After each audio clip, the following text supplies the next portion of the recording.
20,000 saya nak bagi kat korang untuk Mercedes yang ni Assalamualaikum. Saya ada sebiji Mercedes E350E tahun 2018.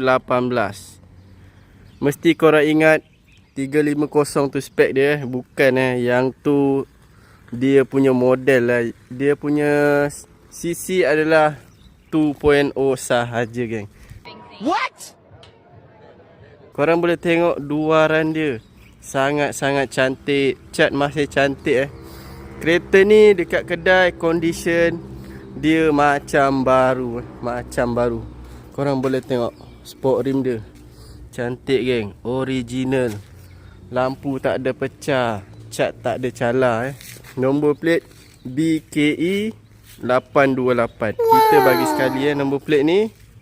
Okey, kereta ni boleh jalan jauh, tak ada masalah. Engine gearbox smooth. Okey, siapa yang minat dengan Mercedes yang nampak sporty, nampak kemas, korang boleh ambil kereta ni Ni bahagian dalaman dia, geng.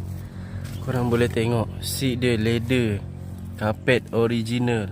Cantik, geng. Mana lagi korang nak dapat kereta nampak macam baru ni Korang boleh tengok headrest dia, bumbung masih cantik lagi, geng. Macam baru Okey, ini bahagian depan.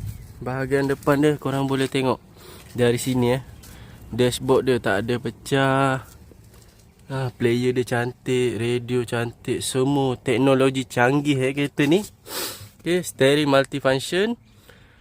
Seat pun korang boleh ajar dekat door trim tu korang boleh nampak button dia. Seat dia, geng, kemas. Okey, kalau korang cari gear dia kat mana, gear dia dekat steering, geng. Upgrade, sangat-sangat upgrade kereta ni. Okey, korang boleh tengok siap ada sunroof sunroof, moonroof. Memang sangat-sangat canggih. Okey, karpet masih cantik lagi. Door trim kemas. Yang penting sport rim dengan tayar baru lagi, geng. Okey, kereta ni tahun 2018. Untuk korang yang minat Mercedes yang nak nampak mewah, yang selesa untuk family, korang boleh ambil kereta ni. Harga dia 120k. No, God, please, no! Tapi jap, geng. Yang mana dah like, komen dan follow, saya diskaun lagi 20,000.